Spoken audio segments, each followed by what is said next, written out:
Praise the Lord. आप सभी को जय मसीह की। प्रभु यीशु मसीह में आप सभी का मैं वेलकम करती हूँ। आज के इस डेली डिवोशन में आगरा मसीह मंडली फेसबुक लाइव पेज पर आप सभी प्रियों का मैं वेलकम करती हूँ। धन्यवाद देते पिता परमेश्वर का कि प्रभु ने अब तक इस घड़ी तक हमें संभाला है। Hallelujah, praise the lord. Deepak भाई, प्रभु आपको बहुत आय से आशीषित करे और दिन भर प्रभु ने हमें संभाला, अपने अनुग्रह में रखा। हम प्रभु का धन्यवाद देते हैं और धन्यवाद देते हैं हर एक उत्तम आशीषों व वरदानों के लिए जो प्रभु हमें हर समय हर पल देते हैं, और हर सांसें जो हम ले रहे हैं वो प्रभु यीशु मसीह के अनुग्रह से है। हालेलुया। तो आइए हम प्रार्थना करें। धन्यवाद धन्यवाद धन्यवाद पिता परमेश्वर, राजाओं के राजा, प्रभुओं के प्रभु, हम आपका धन्यवाद देते पिता इस सुंदर अवसर के लिए, सुंदर घड़ी के लिए। खुदावंद यीशु राजा की अब तक प्रभु यीशु राजा आपने हम सबको जिंदों को दुनिया में जिंदा रखा है पिता, जीवित रखा है पिता परमेश्वर। ये सिर्फ आपका अनुग्रह है पिता, और सच में खुदावंद ये आपकी महान करुणा का फल है कि हम मिट नहीं गए। धन्यवाद देते हैं पिता परमेश्वर आज दिन भर के लिए प्रभु जी, जो आपने हमें सुरक्षित रखा, हमारे आने जाने में हमारी सहायता मदद की, अपनी पनाह में रखा, अपनी निगहबानी में रखा। हम आपका धन्यवाद देते हैं।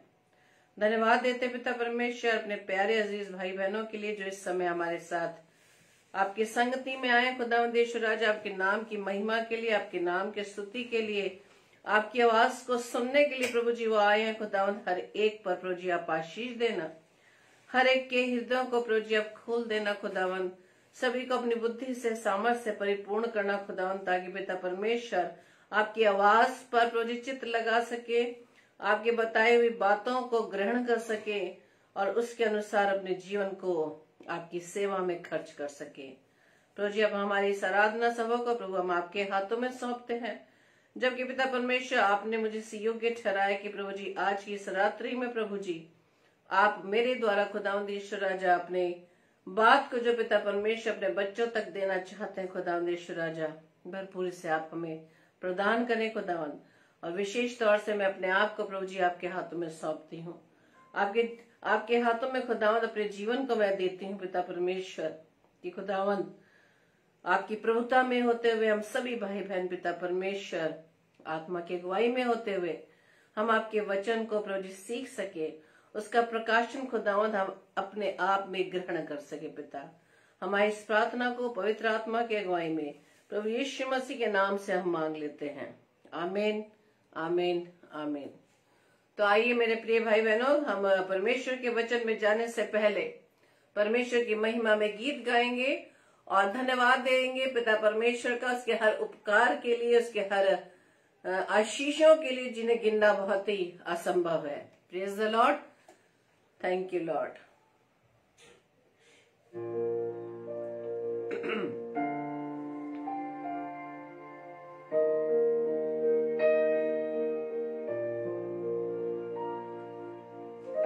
स्वागत करती हूँ मैं सिस्टर कुसुम साहे का, सिस्टर नवमी का। प्रभु आप सभी को बताए से आशीष करे, और वेलकम करती हूँ सिस्टर शकुन लाल का। धन्यवाद के साथ स्तुति गाऊंगा, हे यीशु मेरे खुदा, उपकार तेरे हैं बेशुमार, कोटि कोटि स्तुति। धन्यवाद धन्यवाद के साथ स्तुति गाऊंगा, हे यीशु मेरे खुदा,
परमेश्वर ने जितने भी हमें आशीषें दिए हैं हमारी योग्यता से बढ़कर है। Praise the Lord, hallelujah.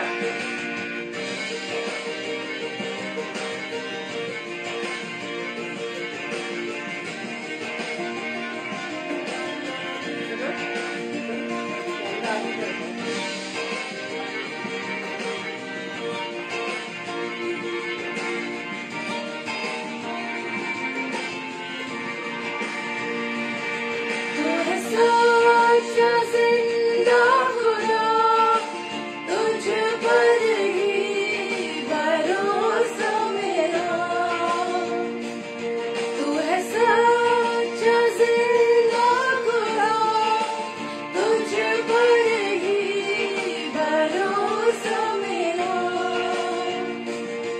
सेवा पूरी करके पाऊंगी ना प्रभु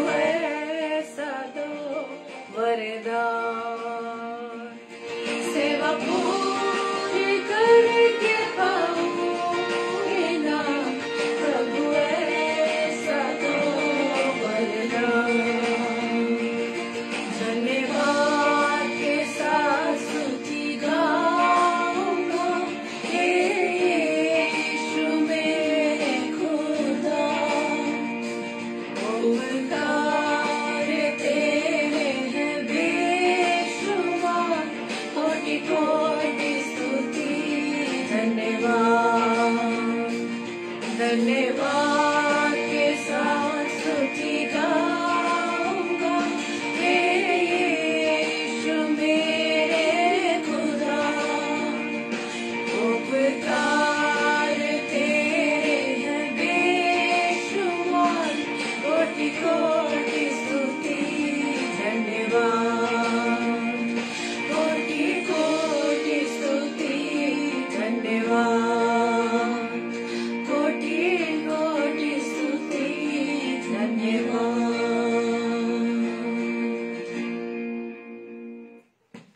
प्रेज द लॉर्ड, हालेलुया। आप सभी को एक बार फिर से प्रभु यीशु मसीह में बहुत सारी आशीषें मिले। तो आइए हम परमेश्वर के वचन की ओर चलेंगे और आज हम देखेंगे कि परमेश्वर किस वचन के द्वारा हमें सिखाने जा रहे हैं। Praise the Lord. क्योंकि सच में मेरे प्रियो कि हमारी ये योग्यता नहीं कि हम परमेश्वर के सम्मुख खड़े हो सके। Hallelujah, praise the Lord. और प्रभु ने हमें अपने योग्य बनाया है। हमें सच में योग्य तो नहीं है, लेकिन प्रभु यीशु राजा ने अपने लहू के द्वारा हमें दाम देकर छुड़ाया है। Praise the Lord. और अपने योग्य ठहराया है। हालेलुया। तो आइए आज के वचन में हम चलेंगे, जो कि पाया जाता है भजन संहिता उसका 32 अध्याय उसका पहला पद। भजन संहिता अध्याय 32 और पहला पद। और आज का जो विषय है मेरे प्रियो, आज का जो विषय है वो ये है कि परमेश्वर के द्वारा हमारे अपराधों को क्षमा किया जाना और परमेश्वर के द्वारा हमारे अपराधों को ढांपा जाना। Praise the Lord. क्योंकि कोई मनुष्य सिद्ध नहीं, हर मनुष्य के द्वारा पाप होता है। दिन भर में रोजाना यदि हम उसको काउंट करें कि आज हमने अपने जीवन से क्या क्या गलत काम किए हैं, क्या क्या हमसे गुनाह हो गया है, क्या क्या हमसे पाप हो गया, यदि हम काउंट करें तो शायद बहुत कुछ हम गिनने में ला सकते हैं। लेकिन हम मनुष्य जब गलती करते हैं तो हम उसे छिपाने की कोशिश करते हैं। और जब मनुष्य स्वयं अपनी गलती को, अपने गुनाहों को, अपने पापों को जो हम परमेश्वर के विरोध में करते हैं, तो परमेश्वर हमारे पापों को क्षमा नहीं करता। क्यों? क्योंकि हम स्वयं अपने पापों को ढांपने की कोशिश कर रहे हैं, छिपाने की कोशिश करते हैं।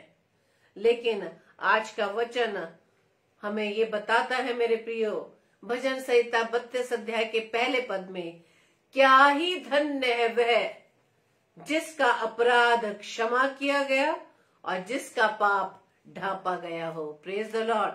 क्या ही धन्य है वह जिसका अपराध क्षमा किया गया और जिसका पाप ढांपा गया है। Praise the Lord.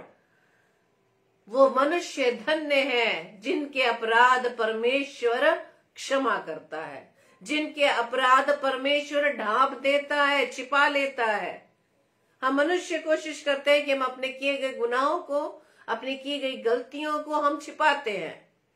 और हम सच में ये देखते हैं मेरे प्रिय, जब हम किसी भी लालच में आकर अपने स्वार्थ को पूरा करने के लिए उन गलतियों को कर बैठते हैं, गुनाह को कर बैठते हैं, तो उसे छिपाने के चक्कर में हम गुनाह पर गुनाह करते चले जाते हैं, पाप पर पाप किए चले जाते हैं। और जब परमेश्वर, और हमेशा इस बात को याद रखें कि परमेश्वर हर मनुष्य को मौका देता है, अवसर देता है कि हम अपने गुनाहों को मान लें, अपने पापों को स्वीकार कर ले कि हाँ, आज मुझसे ये गलती हो गई, आज मैंने फलाने व्यक्ति के विरुद्ध ये कार्य किया है, हमने उस बहन का या उस भाई का मन दुखाया है, आज हमारे मुख से किसी भाई या बहन के लिए हमारे मुख से बुरे शब्द निकले हैं। हमें उसे स्वीकार करने की जरूरत है। जब हम जैसे ही स्वीकार करेंगे मेरे प्रियो, तो हमारा परमेश्वर इतना दयालु है, इतना अनुग्रहकारी है, वो हमारे अपराधों को, हमारी गलतियों को क्षमा कर देता है। Praise the Lord. और मैं धन्यवाद देती हूँ अपनी प्यारी बहन सिस्टर रेणुका सैलस जी के लिए, जो इस समय हमारे साथ परमेश्वर की संगति में आई है। परमेश्वर को बहुत बहुत धन्यवाद देते हैं। सिस्टर रेणुका सैलस, हमने आपको बहुत मिस किया है और परमेश्वर का हम धन्यवाद देते हैं कि आप इस समय परमेश्वर की संगति में आए हैं। प्रभु को हम बहुत बहुत धन्यवाद देते हैं कि परमेश्वर ने हमारी प्रार्थना को सुना है और आप हमारे साथ परमेश्वर की संगति में बनी हुई है। प्रभु आपको बहुतायत से आशीषित करे। आपकी सारी प्रार्थनाओं को परमेश्वर हाँ आमीन में उत्तर देते हैं। Praise the Lord. आपके पूरे परिवार को परमेश्वर बहुतायत से आशीषित करे। तो हाँ मेरे प्रियो, जैसे कि मैंने इस बात को बताया, जब अपनी गलतियों को हम मान लेते हैं परमेश्वर के सामने, तो परमेश्वर हमारी हर गलतियों को क्षमा करता है, हमारे पाप को वो ढांप देता है। Praise the lord. Thank you sister Renuka Sailas. जब हम रोमियो की पत्री में पढ़ते हैं, उसके 3 अध्याय के 23 पद में, उसमें लिखा है कि सब ने पाप किया है और सब परमेश्वर की महिमा से रहित है। हालेलुया।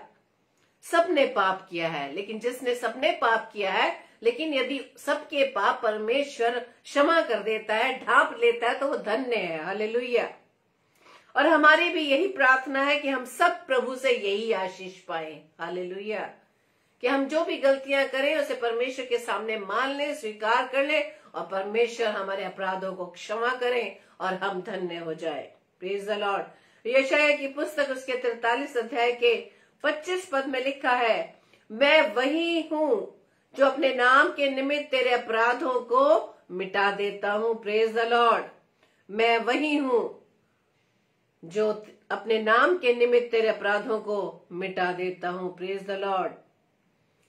जब हम यशायाह की पुस्तक 43 अध्याय को पढ़े, उसके 22 से 26 पदों के कुछ पद को मैं आपके सामने पढ़ूंगी। वहां लिखा है, जहाँ पे परमेश्वर ने याकूब से कहा, यहोवा ने याकूब से कहा, हे याकूब, तूने मुझसे प्रार्थना नहीं की, मेरे लिए होम बलि करने को तू मेमने नहीं लाया और ना मेल बलि चढ़ाकर मेरी महिमा की है, परंतु तूने अपने पापों के कारण मुझ पर बोझ लाद दिया है। ये परमेश्वर कह रहा है।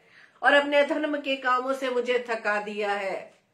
आज परमेश्वर हमसे भी यही बात कर रहा है, अपने बच्चों से, अपने संतानों से, कि तुमने पाप करके मुझ पर बोझ लाद दिया है, तुमने अपने अधर्म के कामों से मुझे थका दिया है और तुमने मुझसे प्रार्थना नहीं की। लेकिन परमेश्वर यहाँ हमें याद दिला रहे हैं 25 पद में, मैं वही हूँ जो अपने नाम के निमित्त तेरे अपराधों को मिटा देता हूँ और तेरे पापों को स्मरण ना करूंगा। Praise the Lord. ऐसा है मेरा व आपका पिता, जो हमारे अपराधों को क्षमा करता है और हमारे पापों को मिटा देता है और हमारे पापों को फिर से स्मरण नहीं करता। हालेलुया। Praise the Lord. जब हमारे बच्चों से कोई भी गलतियां हो जाती है मेरे प्रियो, तो जब वो हमारे सामने उस गलती को स्वीकार कर लेते हैं, सॉरी कर देते हैं, तो हम क्या करते हैं, बल्कि और उन्हें प्यार करने लगते हैं। उन्हें प्यार से हम समझाते हैं कि फिर से ये काम नहीं करना, ये काम गलत है।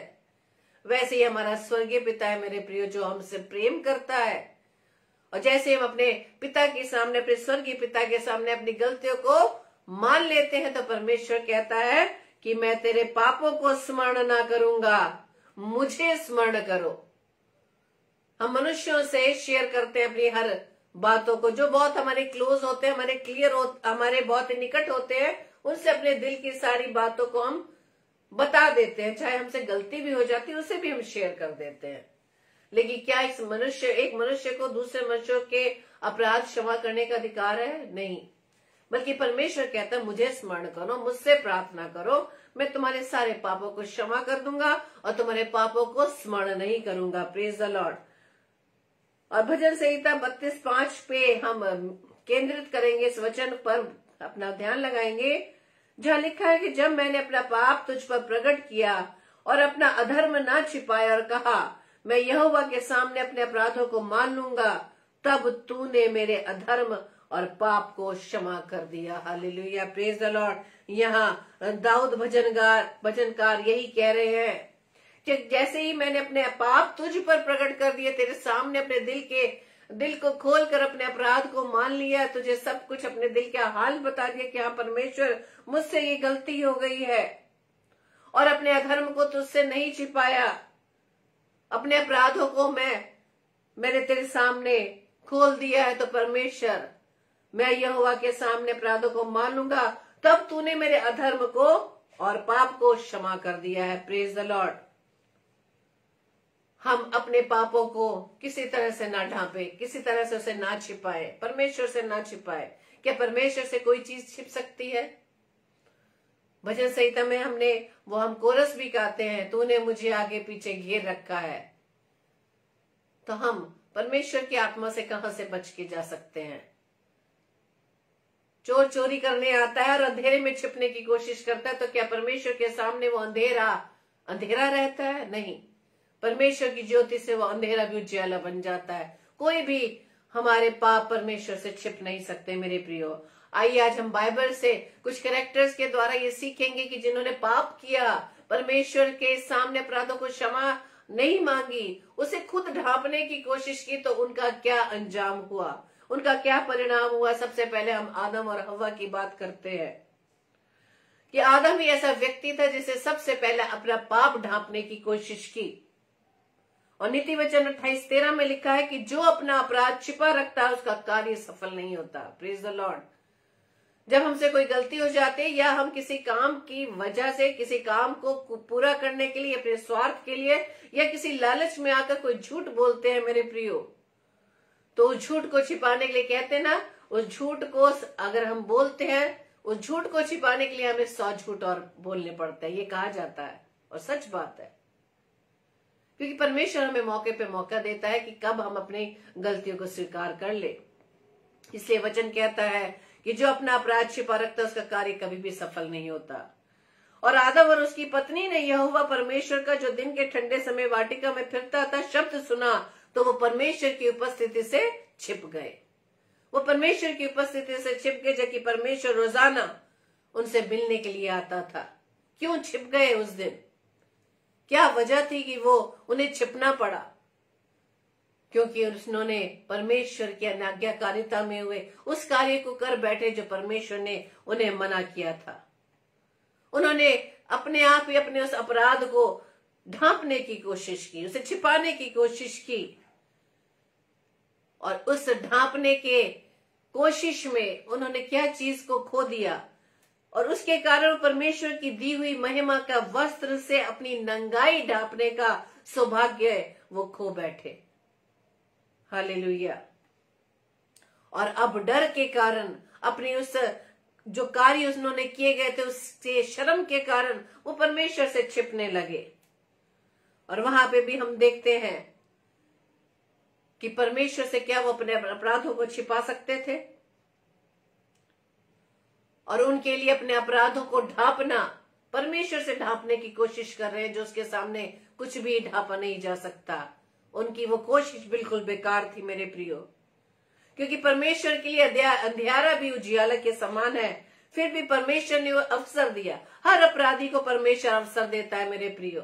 कि कब हम अपने अपराध को अपने अपराधों को मान लें परमेश्वर के सामने, अपने अपराधों को, अपनी गलतियों को, अपने पापों को परमेश्वर के सामने मान लें कि हाँ परमेश्वर आज मुझसे गलती हो गई, आज मैंने झूठ बोला, आज मैंने लालच में आकर ये चोरी कर ली, आज मैंने उस व्यक्ति के प्रति मैंने वो दोष लगा दिया, उसे मैंने नीचे दिखाने के लिए ये घृणित काम किए हैं।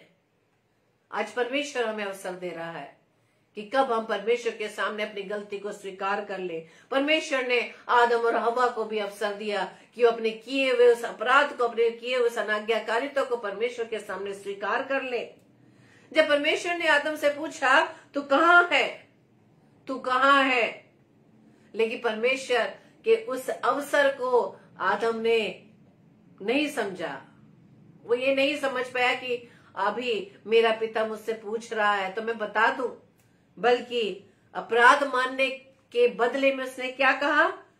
उत्पत्ति 3:9-10 में, मैं तेरा शब्द बारी में सुनकर डर गया क्योंकि मैं नंगा था इसलिए छिप गया।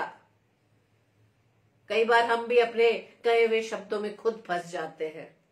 उसे स्वीकार करा कि मैं तेरा शब्द बारी में सुनकर डर गया क्योंकि मैं नंगा था। कैसे पता चला वो नंगा था? यही सवाल परमेश्वर ने आदम से कहा कि किसने तुझे चिता दिया कि तू नंगा है? और यही कारण है मेरे प्रियो, जैसे ही हम अपने अपराधों को ढांपने की स्वयं कोशिश करते हैं तो उसका दंड हमें मिल जाता है। और यही बात आदम और हव्वा के साथ हुई। उन्हें परमेश्वर ने अवसर दिया कि वो अपनी गलती को मान ले। अगर गलती को मान लेते तो परमेश्वर तो क्षमा करने वाला है। Praise the Lord. और उन्होंने अपने उस अपराध को ढांपने की कोशिश की और उसकी सजा उन्हें क्या मिली कि परमेश्वर ने उन दोनों को अदन की वाटिका से बाहर निकाल दिया।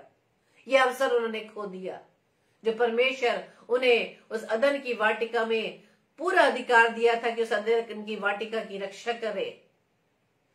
इस प्रकार से आदम ने जैसे अपने अपराध को ढांपने की कोशिश की, परमेश्वर से छिपाने की कोशिश की, और उसको ये सजा मिली कि वह अदन की वाटिका से बाहर निकाल दिया गया और वो परमेश्वर की उपस्थिति से दूर हो गया।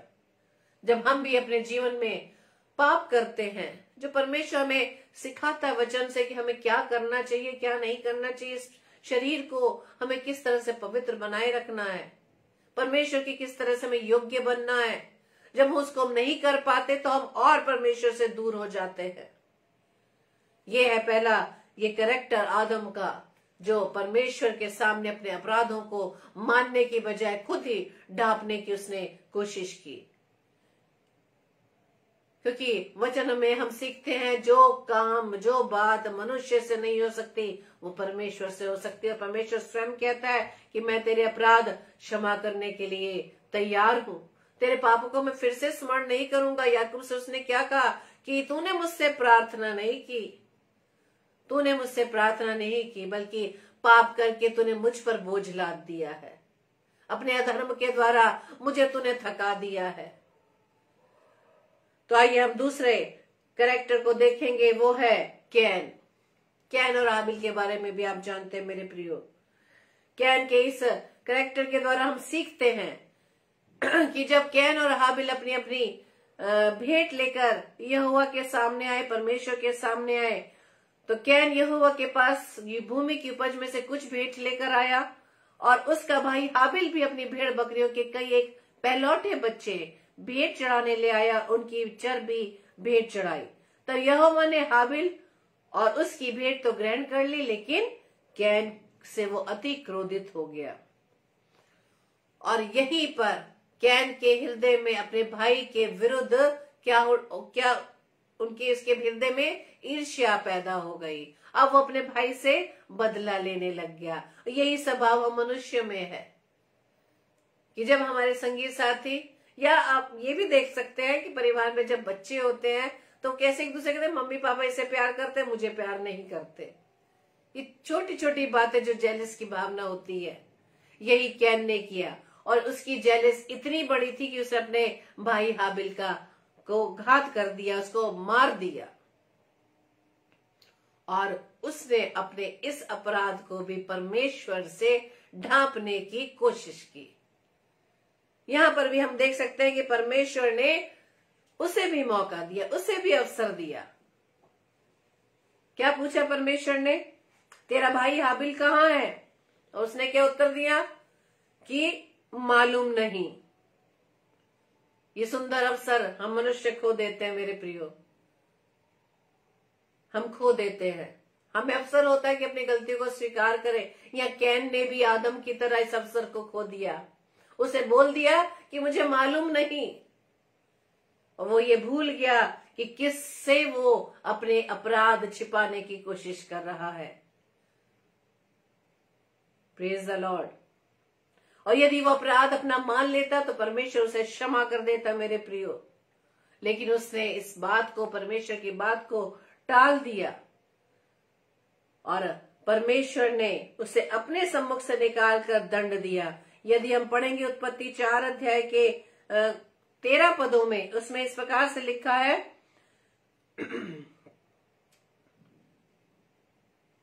कि तब यहोवा ने कैन से ये भी पूछा कि तू क्यों क्रोधित हुआ और तेरे मुंह पर उदासी क्यों छा गई? यदि तू भला करे तो क्या तेरी भेंट ग्रहण ना की जाएगी? और जब घात करने के बाद परमेश्वर ने उसे अवसर दिया तो उसने अपने अपराध को परमेश्वर से छिपाने की कोशिश की। 10वें पद में परमेश्वर ने कहा, तूने क्या किया है? तेरे भाई का लहू भूमि से मेरी ओर चिल्लाकर मेरी दुहाई दे रहा है। इसलिए अब भूमि जिसने तेरे भाई का लहू तेरे हाथ से पीने के लिए अपना मुंह खोला है, उसकी ओर से तू शापित है। चाहे तू भूमि पर खेती करे तो भी उसकी पूरी उपज फिर तुझे ना मिलेगी, और तू पृथ्वी पर भगोड़ा होगा, यानी पृथ्वी पर एक जगह तू स्थिर ना रह पाएगा। तब कैन ने यहोवा से क्या उत्तर दिया? ये जो दंड मुझे मिल रहा है वो मेरे सहने से बाहर है। हम भी अपराध तो कर बैठते हैं, लेकिन हम ये नहीं सोच पाते इसका अंजाम क्या होगा, इसका रिजल्ट क्या होगा, इसके बदले में जो पनिशमेंट हमें मिलने जा रहा है, क्या हम उसको सहन कर पाएंगे? यही कैन ने किया। कैन की उस अवसर को कैन ने खो दिया, जब परमेश्वर ने उस अवसर दिया कि वो अपनी गलती को स्वीकार करे। इस प्रकार से कैन को भी परमेश्वर ने अपने सम्मुख से निकाल दिया, अपने सामने से निकाल कर दंड दे दिया। क्यों? क्योंकि उसने परमेश्वर के सामने अपने अपराध को स्वीकारा नहीं। अब हम एक और कैरेक्टर को देखेंगे जिसका नाम है आकान। आकान के बारे में जो हम पढ़ेंगे यहोशू की पुस्तक 7 अध्याय में, वहां पर हम ये पढ़ते हैं, वहां पर लिखा है कि आकान ने जो अपराध किया परमेश्वर के विरुद्ध, उसने ये किया काम कि तब सब इजरायलियों समेत यहोशू ज़ेरावंशी आकान को और चांदी और ओढ़ने और सोने की ईंट को और उसके बेटे बेटियों को, उसके बैलों, गधों और भेड़ बकरियों को, उसके डेरे को, निदान जो कुछ उसका था, उन सबको अकोर नामक तराई में ले आया। और जो उसने यरीहो की लूट से जो उसकी चीजें मिली थी, जो उसे वहां से सब चीजें प्राप्त हुई थी, तो उसमें उसको क्या आ गया? लालच आ गया।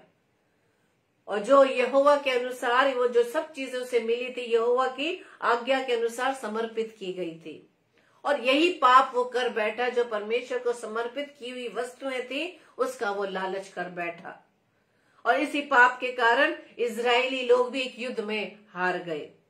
बाद में अपने अपराध को ढांपने के बाद उसने क्या कबूल किया? यहोशू 7:21 में हम पढ़ेंगे कि जब मुझे लूट में शिनार देश का एक सुंदर ओढ़ना और 200 शकेल चांदी और 50 शकेल सोने की एक ईंट देख पड़ी, तब मैंने उनका लालच करके उन्हें रख लिया, और वे मेरे डेरे के भीतर भूमि में गड़े हैं और सबके नीचे चांदी है। ये कब कबूल किया? इंसान कब कबूल करता है अपना अपराध? जब उसको दंड मिल जाता है, जब वो कहता है ये दंड मेरे सहने के बाहर है, मैं इस दंड को सहन नहीं कर सकता, उस दंड से बचने के लिए तब वो अपने अपराध को कबूल कर रहा है, अपने अपराध को क्षमा कर रहा है कि मैंने ऐसे ऐसे वस्तुओं का लालच किया। लेकिन बाद में अपराध कबूल करके क्या फायदा हुआ? कुछ फायदा नहीं हुआ। यहां लिखा है जब आकान ने ये लालच किया, उसकी इस लालच के कारण इजरायली युद्ध में हार गए। ये आकान के द्वारा किए गए पाप का नतीजा हुआ। और जब आकान ने ये बात स्वीकार कर ली, तब यहोशू ने उससे कहा, 25 पद में, यहोशू 7:25 में लिखा है, तो यहोशू ने उससे कहा, तूने हमें क्यों कष्ट दिया है? आज के दिन यहोवा तुझी को कष्ट देगा। तब सब इजरायलियों ने, अब परिणाम क्या हुआ देखिए, तब सभी इजरायलियों ने उसको पत्थरवाह किया और उनको आग में डालकर जलाया और उनके ऊपर पत्थर डाल दिए और उन्होंने उसके ऊपर पत्थरों का बड़ा ढेर लगा दिया जो आज तक बना है। तब यहोवा का भड़का हुआ कोप शांत हो गया। इस कारण उस स्थान का नाम आज तक आकोरा तराई पड़ा है। Praise the Lord. हम भी जब गलतियां कर देते मेरे प्रियो, गलती करते समय हम सोच नहीं पाते कि हम क्या कर रहे हैं, क्योंकि हमारे सामने तो वो सारे लालच से भरी हुई चीजें हमारी आंखों में बस गई है कि हम कैसे प्राप्त कर लें फलाने की, हम कैसे चीजें जब्त कर लें, हम कैसे पैसों के द्वारा इस चीज को खरीद लें। ये लालच जब हमारे मन में आ जाता है मेरे प्रिय, तो हम पाप कर बैठते हैं। लेकिन परमेश्वर हमारा दयालु है, फिर भी हमें वो मौका देता है कि कब हम अपनी गलतियों को स्वीकार कर लें मेरे प्रियो। चौथा कैरेक्टर हम देखेंगे गेहजी के बारे में। इसके बारे में भी आप जानते हैं, दूसरा राजा के 5वें अध्याय में, कि गेहजी ने भी क्या झूठ बोला, जो एलीशा का दास था, और अपने उस अपराध के कारण ही वो कोढ़ी बन गया। उसने नामान के उन कपड़ों और सोने का लालच किया जो उसके स्वामी एलीशा ने नकारे थे। जो एलीशा ने तो मना कर दिया कि मुझे ये चीज नहीं चाहिए, लेकिन ये लालच गेहजी के मन में आ गया। दूसरा राजा 5 पद में जब हम पढ़ेंगे, वहां लिखा है, जो पीछे पीछे वो नामान के पीछे पीछे दौड़ा, उसने क्या कहा, क्या उसने झूठ बोला? उसने कहा, हाँ सब कुशल है, परंतु मेरे स्वामी ने मुझे कहने को भेजा है कि एप्रैम के पहाड़ी देश से भविष्यद्वक्ताओं के चेलों में से 2 जवान मेरे यहाँ भी आए हैं, इसलिए उनके लिए 1 किक्कार चांदी और 2 जोड़े वस्त्र दे। ये बातें, इन बातों का लालच गेहजी के मन में आ गया, और जब वो लालच करके वस्त्रें लेकर वापस आया, और उसने झूठ बोलकर, किससे झूठ बोला? अपने स्वामी एलीशा से झूठ बोलकर उसे घर में छिपा दिया।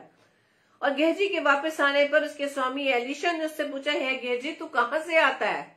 देखिए अवसर मिला, जो गलती करके तो आ गया, लालच करके उससे सारी चीजें ले ली, छिपा दिया। फिर से परमेश्वर के द्वारा उसके स्वामी ने उससे प्रश्न पूछा कि तू कहां से आता है?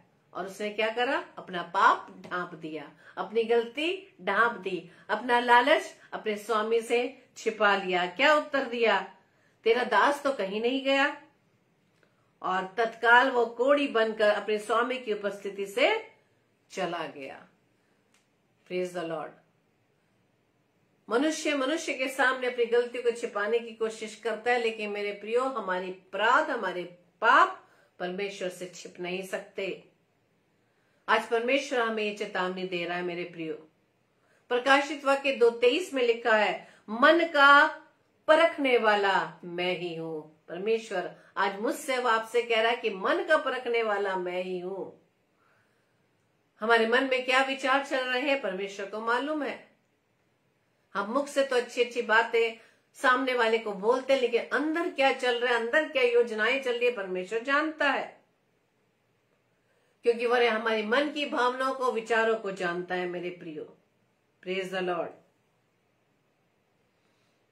Thank you sister Renuka Sailas, आज आपने वचन को डाला। प्रभु आपको बहुत ऐसे आशीषित करे। और भी हमारे पवित्र कलाम में बहुत से ऐसे कैरेक्टर हैं जिन्होंने परमेश्वर से अपने पाप को छिपाने की कोशिश की, ढांपने की कोशिश की। हम हनन्याह सफीरा के बारे में जानते हैं, हम यहूदा इस्करियोती के बारे में जानते हैं। अगर ये उन्हें भी अवसर मिला, उन दोनों को भी अवसर, तीनों को अवसर मिला कि परमेश्वर के सामने अपने अपराधों को मान ले, लेकिन नहीं माना उन्होंने, उसके बदले में उन्हें क्या दंड मिला। हालेलुया। परमेश्वर हमें भी अवसर देता है मेरे प्रियो। हम भी अपने जीवन में कोई ना कोई गलतियां करते हैं, जाने अनजाने में कह लीजिए या जानबूझकर भी, क्योंकि हमें मालूम है कि हम जो गलती कर रहे हैं या कह रहे हैं उसका परिणाम क्या है। परमेश्वर की नजर में वो अपराध है मेरे प्रियो। परमेश्वर हमें अवसर देता है कि हम भी अपने अपराधों की क्षमा मांगने वाले बन सके। जो गलतियां हमें की उसे स्वीकार करें कि हाँ मुझसे ये गलती हो गई, परमेश्वर क्षमा करेगा। क्योंकि हम अपना अपराध, अपनी गलतियां खुद ढांपने की कोशिश करते हैं, खुद छिपाने की कोशिश करते हैं, और ढांपते ढांपते हम क्या कर बैठते हैं, एक के बाद एक पाप, एक के बाद एक गलतियां, एक के बाद एक गुनाह हम करते चले जाते हैं। और अपने ही उस ढांपने के चक्कर में हम पाप पर पाप करते चले जाते हैं। जरूरी है कि हम परमेश्वर के सम्मुख अपने पापों को मान ले मेरे प्रियो। पापों को ढांपने का अधिकार परमेश्वर को है। पापों को ढांपने के लिए परमेश्वर को आप कहें कि परमेश्वर आज मुझसे गलती हो गई, पाप हो गई, मेरे पापों को आप क्षमा करें। वचन बताता है यशायाह उसके 1 अध्याय के 18 पद में, तुम्हारे पाप चाहे लाल रंग के हो तो भी वो हिम की नाई क्या हो जाएंगे, उजले हो जाएंगे, और चाहे अर्गवानी रंग के हो तो भी वे ऊन के समान श्वेत हो जाएंगे। Praise the Lord. इसलिए मेरे प्रियो अपने पापों को परमेश्वर को ढांपने दीजिए, परमेश्वर की दया और प्रेम को देखिए, क्योंकि वो तो दयालु पिता परमेश्वर अनुग्रहकारी है मेरे प्रियो। उसने आदम और हवा के अंजीर के पत्तों के लंगोट को उतारकर उन्हें चमड़े के वस्त्र पहनाए।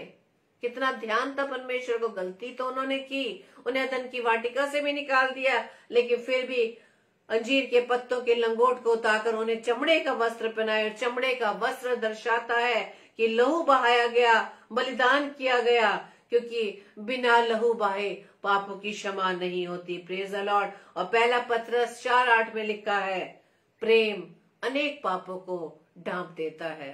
Praise the Lord. आप सभी को प्रभु बताए से आशीषित करे। और आज के वचन के अनुसार हम सभी भाई बहन, यदि हमसे कोई भी गलती हो जाती है, कोई पाप हो जाता है, परमेश्वर से क्षमा मांगे, परमेश्वर के सामने खोल दें, क्योंकि परमेश्वर का वचन क्या कहता है कि क्या ही धन्य है जिसका अपराध क्षमा किया गया और पाप ढांपा गया हो। Praise the Lord. आइए हम प्रार्थना करें। धन्यवाद धन्यवाद धन्यवाद पिता परमेश्वर। धन्यवाद देते खुदावंद आज के सुंदर समय के लिए, सुंदर रात्रि के लिए, कि जो पिता परमेश्वर आज अपने हमें ये अवसर दिया कि पिता परमेश्वर आज के वचन के द्वारा प्रभु हम अपने जीवन को आपके योग्य बना सके। खुदावंद सच में हम मनुष्य पाप करके आपसे छिपने की कोशिश करते हैं, अपने पापों को हम ढांपने की कोशिश करते हैं, लेकिन प्रभु जी आप हमें अवसर पे अवसर देते हैं कि हम अपने पापों को आपके सामने स्वीकार कर लें। और वचन के अनुसार जैसे आपने बताया कि क्या ही धन्य वह जिसके अपराध क्षमा किया गया और जिसके पाप ढांपे गए हो। प्रभु जी प्रार्थना विनती करते हैं, प्रभु जी हम अपने अपराधों को, अपने पापों को, अपनी गलतियों को प्रभु जी आपके सम्मुख रखते हैं खुदावंद। प्रभु जी हमारे हर पापों को आप ढांप दे खुदावंद, और अपनी सामर्थ्य बढ़ दे, ताकि खुदावंद ईश्वर हम फिर से वो गलती ना करने वाले बने। जितने भी भाई बहन खुदावंद इस समय हमारे साथ है खुदावंद, आपकी उपस्थिति में, आपकी संगति में पिता परमेश्वर हर एक को प्रभु जी नाम बनाम आशीषित कीजिएगा। और ये वचन पिता परमेश्वर हर एक के जीवन में खुदावंद 100% कार्य कर सके पिता, क्योंकि प्रभु जी आज आपने अपने जितने भी बच्चों को पिता परमेश्वर आज के वचन को सुनने के लिए प्रभु जी बुलाए, प्रभु जी ये आपके द्वारा निश्चित होता है, आपके द्वारा चुने हुए होते हैं, ताकि प्रभु जी आपका ये वचन उनके कानों तक पहुंच सके और प्रभु जी उनके हृदय में पहुंचकर, उनके हृदय की गहराइयों में जाकर ये वचन प्रभु जी उनके जीवन में कार्य कर सके। प्रभु जी मैं भी अपने आप को, अपने परिवार को, मिस्टर अनुपम डेविड को प्रभु जी आपके हाथों में सौंपती हूँ खुदावन। ये प्रभु जी आपने अब तक हमें संभाला है, और प्रार्थना विनती करते कि आने वाले समय में प्रभु जी हम आपके बताए हुए मार्ग पर चल सके और बड़ी सतर्कता से वचन को थाम कर पिता परमेश्वर अपने जीवन के द्वारा आपके नाम की सेवा कर सके खुदावन। प्रार्थना विनती करते पिता परमेश्वर तमाम उन भाई बहनों के लिए जो खुदावंद ईश्वर आज आपके वचन को सुनेंगे, चाहे ऑनलाइन चाहे ऑफलाइन, पिता हर एक को पिता परमेश्वर वचन के द्वारा प्रभु जी ब्लेस करें। प्रार्थना करते पिता परमेश्वर हर एक बीमारों के लिए खुदावंद सभी को चंगाई प्रदान करना, ताकि पिता परमेश्वर चंगे होकर केवल आपके नाम की महिमा कर सके। पिता धन्यवाद देती हूँ पिता परमेश्वर अपनी प्यारी बहन सिस्टर रेणुका सालिस जी के लिए, जो एक बहुत लंबे टाइम के बाद खुदावंद ईश्वर राजा आप में प्रभु जी वो स्वस्थ हो पाई। हम आपका धन्यवाद देते पिता, आपने हमारी प्रार्थना को सुना। प्रभु जी हम आपका धन्यवाद देते पिता कि आपने बेटी को पिता परमेश्वर स्वस्थ किया, चंगाई दी पिता परमेश्वर। प्रभु जी आप अपनी बेटी को पिता परमेश्वर अपने निगाहबानी में रखे पिता परमेश्वर, अपनी सामर्थ्य से भरिएगा पिता परमेश्वर। और प्रभु जी उन्हें प्रभु जी आपके लहू के बाड़े में प्रभु जी हम छिपा लेते हैं खुदावन, ताकि प्रभु जी आपकी बेटी जिनके द्वारा प्रभु जी आप सेवा लेना चाहते हैं पिता परमेश्वर, उन्हें अपनी सामर्थ्य से प्रभु जी आप खड़ा करें, ताकि पिता आपके वचन का प्रचार कर सके, अपने जीवन की एक बड़ी गवाही के द्वारा प्रभु जी आपकी उपस्थिति को पिता परमेश्वर हमें बता सकें। प्रार्थना विनती करते हैं उनकी बेटी खुशी के लिए, उनकी बड़ी बेटी के लिए, उनके परिवार के प्रभु जी हर एक को प्रभु जी नाम नाम आशीषित कीजिएगा। प्रार्थना विनती करते हैं पिता परमेश्वर उन तमाम नौजवान बच्चों के लिए पिता परमेश्वर जो प्रभु जी आपकी राह से भटक गया पिता परमेश्वर, प्रभु जी उन सभी बच्चों को प्रभु यीशु मसीह में आपके नाम से मांग लेते, ताकि पिता उनके जीवन द्वारा प्रभु जी आपके नाम की महिमा हो सके। प्रार्थना विनती करते पिता परमेश्वर हर एक दास दासियों के लिए, सभी पासवानों के लिए जो आपकी ओर से प्रभु जी चुने गए पिता, उनके जीवन के द्वारा प्रभु जी आपके वचन का प्रचार प्रभु जी बहुतायत से होने वाला बन सके। प्रार्थना विनती करते पिता परमेश्वर आज की रात्रि के लिए हमें पैरी मीठी नींद दीजिएगा, सुबह का प्रकाश दिखाइएगा, ताकि आपकी इच्छा अनुसार इस प्रकाश में एक बार फिर से प्रभु जी आपकी सामर्थ को पाकर आपके नाम के हम धन्यवाद कर सके। हमारी इस प्रार्थना को पवित्र आत्मा की अगुवाई में प्रभु यीशु मसीह के नाम से हम मांग लेते हैं। आमीन आमीन आमीन। आप सभी को जय मसीह की। और कल के लिए सूचना इस प्रकार से है, कल सैटरडे है 19 फरवरी 2022 और 5 से 6 बजे पास्टर विनय जोसेफ जी जो हर सैटरडे को हमारे साथ परमेश्वर के हमारे बीच में परमेश्वर के वचन को सुनाते हैं। 5 से 6 बजे पास्टर विनय जोसेफ जी जो मुरादाबाद से हैं, और 7 से 8 बजे ब्रदर संजीव धर जो गोरखपुर से हैं, वो परमेश्वर के कलाम को लेकर आएंगे। और 8 से 9 बजे पास्टर विनय अल्फ्रेड जो हर सैटरडे 8 से 9 बजे जो छत्तीसगढ़ से परमेश्वर के कलाम को हमारे बीच में बांटते हैं। इन्हें तीनों भाइयों को, परमेश्वर के दासों को आप अपनी प्रार्थना में उठाए रखें। और 10 बजे डेली डिवोशन, इसी तरह से हम एक होकर, एक मन एक चित्त होकर परमेश्वर की उपस्थिति में परमेश्वर की आवाज को हम सुनने वाले बन सकेंगे। आप सभी को जय मसीह की। परमेश्वर आप सबको बहुतायत से आशीषित करे, और आज का वचन हम सबके जीवन में 100% कार्य करे, और इस बात को क्लेम करें कि आज का वचन मेरे लिए है। Praise the Lord.